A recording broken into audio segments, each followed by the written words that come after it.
sa puti. Tapos ito naman yung Pagkaan yan, kasama yung glass beads. Ito, switch. sinasaboy lang yan. Kung minsan, save tayo. Kasi ano, unlock kasi ito eh. Diba yung ano niya, yan halo. Halo sa machine. Ito natin.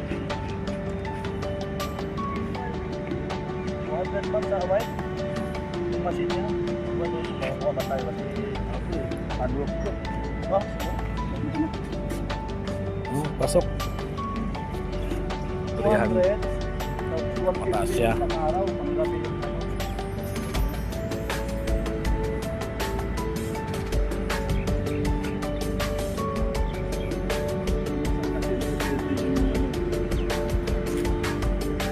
Pag ito mga ganito mga interlock yan, hindi na to tinitesting dahil minamanual lang to eh.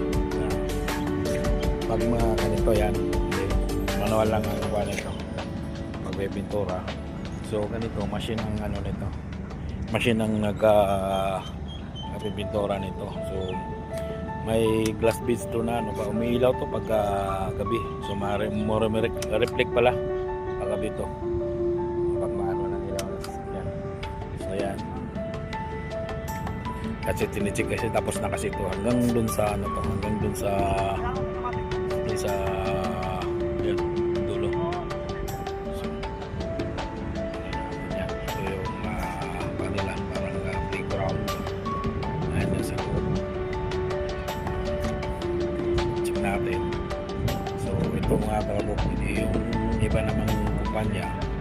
So yung iba na kagaya ng Vilya, ito yung minano na yung mga drainage ito. Yung mga drainage na yan. Manhole ito yan. So ito yung paikot yung bird marking ito.